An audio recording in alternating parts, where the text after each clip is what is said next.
Welcome to the Harry Jerome Community Recreation Centre construction update for May 2025, presented by SBW. Located in the city of North Vancouver, today we'll take a tour of the centre, inside and out. Facing north towards the main entrance, work on the laminated wood beam roof is nearing completion.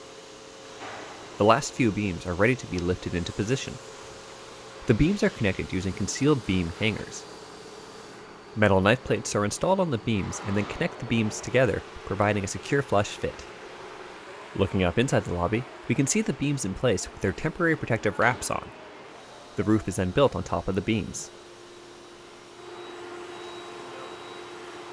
The other side of the lobby is being roughed in where a cafe will be. The blue pipes are for potable water, while the black pipes with red connectors are part of the radiant heating system. Conduit and a few wires for the electrical system are in place. North of the main lobby, the open-air courtyard is taking shape. Laminated wood beams that surround it are in place, with plywood sheets protecting them during construction. Glass will be installed between the beams, allowing for plenty of natural light to flow into the center of the building. The courtyard has a pit that descends to the lower level. A tree will be planted here that will grow and provide shade. East of the courtyard is the main gym. There will be a movable divider that separates the gym into two smaller areas so that multiple activities can happen at once. Windows facing east and west will admit plenty of natural light. The steel beams that will support the basketball hoops have been installed on the wall. Ducts for the heating and cooling system have been partially installed and taped off with plastic. The plastic barrier helps prevent excess dust from construction activities building up inside the ducts before going into service. Next to the gym is the new NHL-sized ice rink. Earlier in 2025, the final concrete pour for the rink slab was completed. In this time-lapse, we can see how crews completed the rink slab in one continuous concrete pour. The small black coolant pipes that run through the slab are exposed on each end. These pipes will circulate a glycol coolant that's used to cool the slab and create the ice sheet. The system that enables it is unique compared to other rinks across the province. CO2 will be used instead of ammonia as the main refrigerant. It's non-toxic, non-corrosive, and non-flammable. It's also cheaper to purchase as it's naturally occurring, less harmful to the environment, and uses less power overall. The excess heat generated by cooling the rink will be used to heat the pools and other parts of the building, but more on that in just a bit. Below the rink is part of the 264-stall parking garage. From here, the outline of the rink is visible, including the trough where the glycol pipes run from the rink slab to the rink mechanical room. Back in the arena, concrete has been poured for the bleacher supports. There will be capacity for up to 500 spectators in the rink. There are also more large windows here to provide natural light. On the west side of the building, the aquatic area is taking shape. The 25-meter lap pool is being filled with water for pressure testing. The water will be roughly 4 meters deep by the diving platform, which will have a 1 and 3 meter springboard and a 3-meter platform. Crews are working on the forms for the diving platform. Across from the lap pool, the leisure pool is being formed with its lazy river.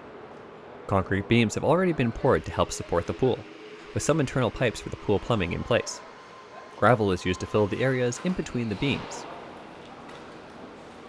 Pipework for the family hot tub is being completed. These pipes will feed the jets along the seating area. The pipes will be encased in concrete, which will form the seating area and the walls of the hot tub. Off to the side, the adult hot tub has already had this step completed. Nearby, the sauna and steam rooms are being roughed in with plumbing and ventilation.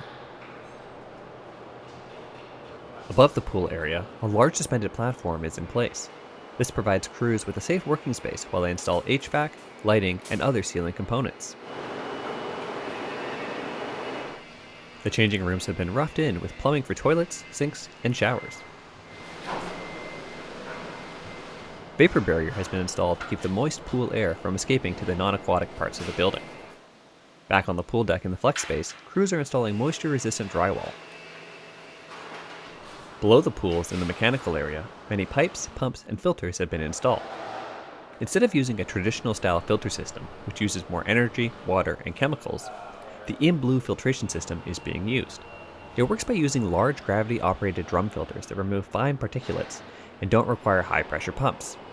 Balance tanks are designed in a way that use less energy to move water around. And large sand filters use less water to clean themselves during the backwash phase, reducing overall water usage. Gas strippers are used to remove chlorine byproducts that create the typical pool smell from the water.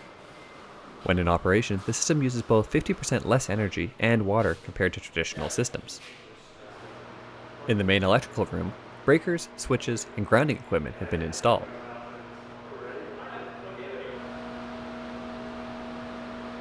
Heating and cooling for the center is designed to be as efficient as possible. Radiant heating and cooling are used throughout the building. From this room, hot and cold water can be sent to the various loops to provide the desired temperature. This is where the waste heat generated by cooling the ice rink is reused by the building. The center also receives hot water from the Lonsdale District heating system. Air handlers for ventilation and humidity control are located in a separate room on the other side of the building. To help boost efficiency, the building is covered in at least 8 inches of insulation, providing a minimum R value of 28. The roof is insulated even more with an R value of 40. The 3M waterproof layer, insulation, and exterior cladding are all visible here. Upstairs on the top level, the fitness area is being roughed in. The workout area will feature all the amenities of a modern gym. A row of treadmills can be lined up in front of the large north-facing windows, giving patrons a view of the North Shore Mountains while working up a sweat.